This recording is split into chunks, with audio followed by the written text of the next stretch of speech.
Scattered across some of the most remote regions of the world are extraordinary tribes, whose lifestyles challenge many modern assumptions about human biology, culture, and survival. From the Hadza hunter, gatherers of Africa, to Indonesia's Toraja people, who maintain one of the world's most remarkable relationships with death. These communities offer a rare glimpse into humanity's past. Their unique adaptations, ancient traditions, and extraordinary ways of life continue to fascinate scientists and reveal just how diverse and resilient human societies can be. If you liked the video, make sure to like, share, subscribe, and stay with us for more. For countless generations, around Lake Yasi in Tanzania's Central Rift Valley, approximately 1,300 Hadza people have lived in a way that offers a profound glimpse into early human existence. They are one of the last true hunter-gatherer societies on Earth. Their survival depends entirely on what they can hunt or gather each day, as they practice no farming, no animal husbandry, and keep no food stores. The men walk between 13,000 and 19,000 steps daily while navigating difficult terrain. In a key scientific discovery, researchers using gold standard methods to measure energy expenditure found that despite this heavy physical activity, the Hadza burn about the same number of calories per day as a sedentary office worker in a wealthy country. This is explained by constrained energy expenditure, where the body operates on a fixed energy budget. Increased physical activity causes the body to decrease energy spent on internal functions like chronic inflammation and stress responses. As a result, the Hadza show almost no heart disease, hypertension, or autoimmune disorders. This rewires our understanding of exercise, revealing that it is not primarily about burning calories, but about regulating internal bodily systems. Weight loss is diet dependent, while health depends on movement. Adding to their remarkable existence, Hadza hunters communicate with the greater honey guide bird using specific whistles. The bird responds and guides them to beehives, and after the honey is harvested, the wax and larvae are left as a reward for the bird. This represents a co-evolution and cross-species communication passed down through generations.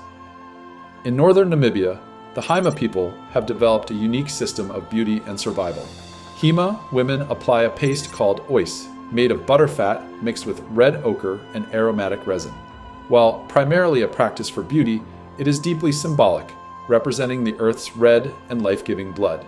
The butterfat slows skin water loss, and the iron-rich ochre reflects harmful ultraviolet radiation, providing effective sun protection in their hyper-arid environment. Instead of bathing with water, Hima women take daily smoke baths under blankets with smoldering charcoal and herbs from the kafura tree to cleanse the skin and deodorize naturally. The resins contain antibacterial compounds effective against pathogens, creating an ancient waterless antibacterial system. Their social structure is equally unique, practicing double descent, where every individual belongs to two clans simultaneously.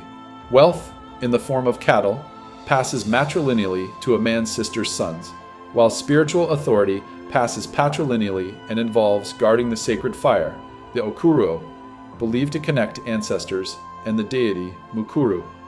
This complex dual lineage structure is rare among human societies.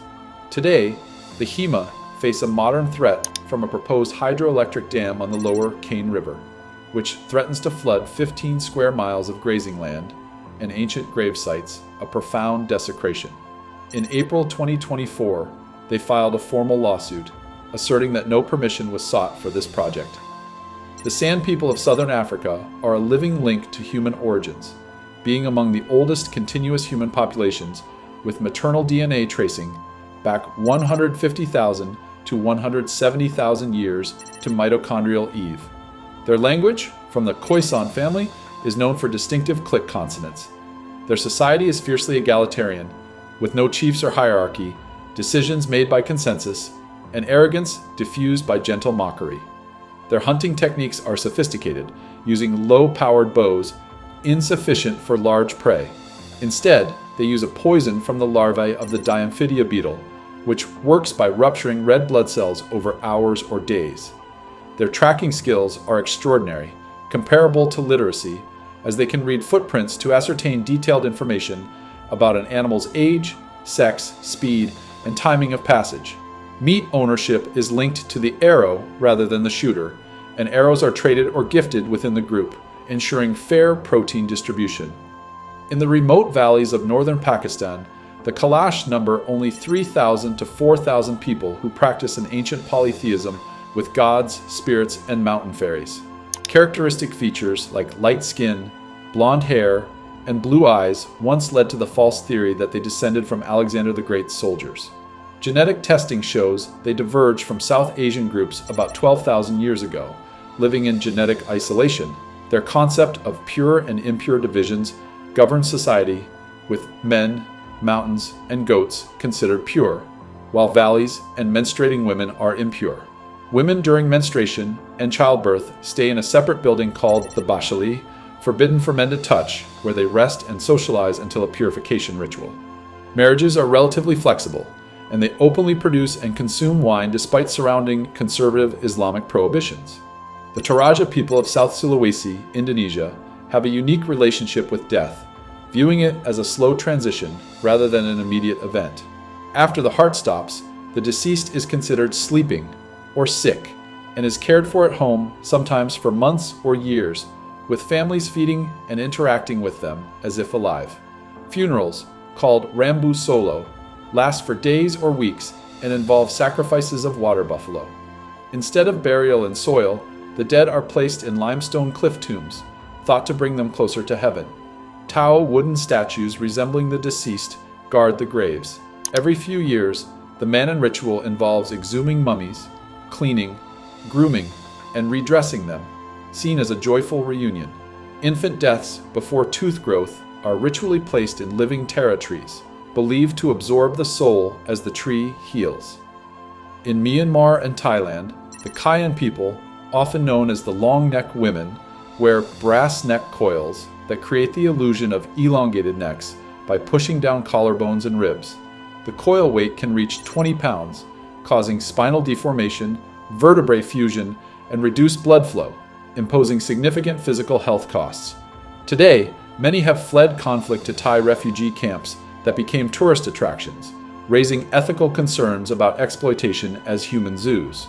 Increasingly, young women are opting not to wear coils due to education and awareness. The Hunza of northern Pakistan are known for myths of extreme longevity. However, investigation disproved these claims, with real ages being between 60 and 75. Their fitness stems from intense daily physical exertion in steep mountainous terrain, not from magic or diet. Their language, Barushki, is a language isolate with no known relatives.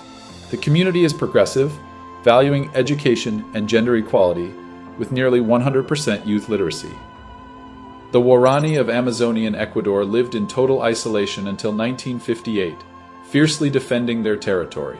Their world divides simply into the Waorani and outsiders. They are adapted for tree climbing with wide splayed feet and long calf muscle fibers, allowing atypical ankle flexibility. They use blowguns up to 9 feet long, shooting darts tipped with Curie neurotoxin. In 2019, they won a landmark case protecting 500,000 acres of rainforest from oil exploitation, setting a precedent for indigenous rights.